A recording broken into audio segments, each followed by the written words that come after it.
Introducing the towering point guard from the Midwest, number 32, Irvin Magic Johnson. It's showtime! With his Showtime flair, beaming smile and unrivaled rivalries, Magic Johnson brought Tinseltown to the court, quickly surpassing superstar status to become a Lakers legend. I just seen the best basketball player I'm probably ever going to see in my life. My game wouldn't be complete without him.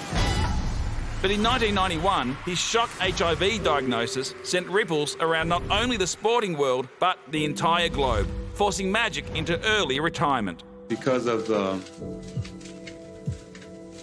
HIV virus that I have attained, I will have to retire from the Lakers. And changing the course of his legacy.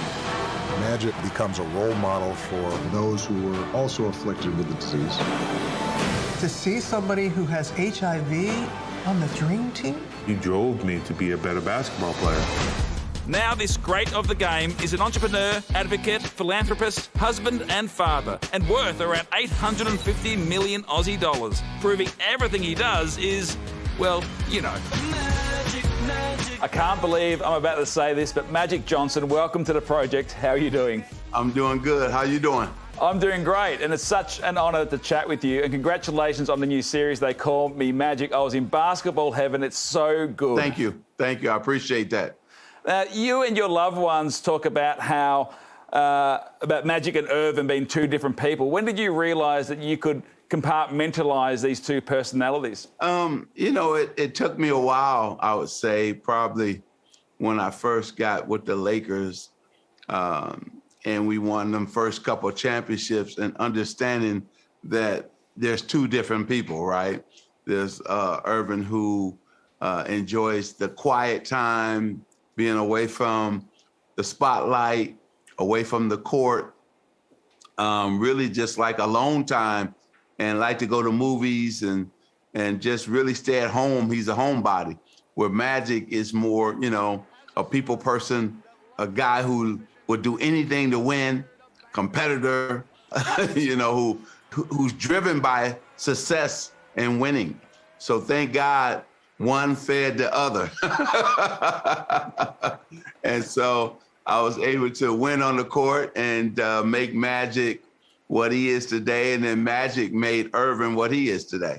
Magic, your list of achievements is just absolutely incredible, but what are you most proud of, your legacy on the court or your legacy off the court? Oh, I appreciate that. Yeah, I would say off the court, because you affect change and you affect people's lives, and you give kids who look like me a chance to go to college who didn't have the financial means to go, but had the grades to go, right? So these are the things that I love doing, creating jobs for people of color as well. So all these things is what I should be about. I should be doing it and making a difference in other people's lives. Let's go to October 26, 1991. You were told you could not play in the game against Utah to get on the plane and go back to Los Angeles. What was going through your mind at that stage? I actually didn't know what I was going back for.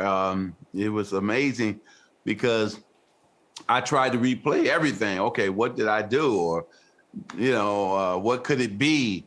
And so I couldn't figure it out. So I just got back there, and man, you talking about the worst news that you could ever receive, right? And at a time when HIV, AIDS, people were dying at an alarming rate. When you think about retiring at a young age, playing the game that I love, and I was, you know, on top of my game at the same time, that was hard to do. That was hard to do because I love those battles against Michael Jordan.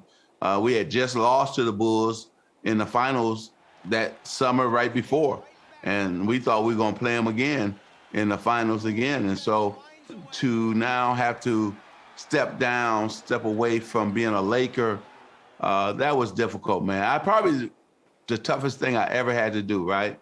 And so to rebound from that, to go from the basketball court to the boardroom. And then what I really loved was the change that we brought about when you think about the stigma that was attached to HIV and AIDS at that time. So I'm so proud of the last 30 years of the work I've been able to do. You have certainly done the work to make the world a better place. And another thing you gave the world was also the dream team. And you worked very hard to get Larry Bird and Michael Jordan across the line. Just how special was that? Oh, it was very special because, you know, when David Stern called me, commissioner of NBA at that time, he said, hey, we want you to play on the dream team. I'm going crazy. Oh, man, this is fantastic. I can't wait to play with Larry and Michael. And he said, well, wait a minute. They haven't agreed to play. And matter of fact, it's your job to convince them to play. I said, oh, wow, okay. That's my job. So I got on the phone right away. And Larry was dealing with a lot of back issues at that time. But I convinced them this would be great for both of us because, you know, we were at the end of our career. And then I told Michael, I said, listen, you can give me every reason not to play. I get it. But the one thing we all haven't done was play with each other. And sure enough, he said he'd do it. And it was a blast. We had so much fun. And we won the gold medal. And we were able to also educate people because they were able to see me play. And so they could also see that a man living with HIV, first, can't give it to another player. Second, he could also play at a high level. Third, you can continue to have a good, healthy, long life. Well, Magic, I could talk to you forever. The doco is excellent. I absolutely loved it. And Michael may have done his doco series already, but you beat LeBron and Larry to theirs, so well done. I appreciate it. Thanks for having me. Tell everybody in Australia hello. I toured there. I played in 6 different cities. I brought former NBA players there. We had a great time in Australia, and I think we played like the national team. So, I hope to come there again soon, okay? Well, we'd love to have you. Hurry on back. All right, you got it. You got it? You got it. We're mates. I didn't mention I was a Boston fan, but anyway. They Call Me Magic premieres tomorrow on Apple TV+. It is excellent. Good Dream Team doco on Paramount+, by the way.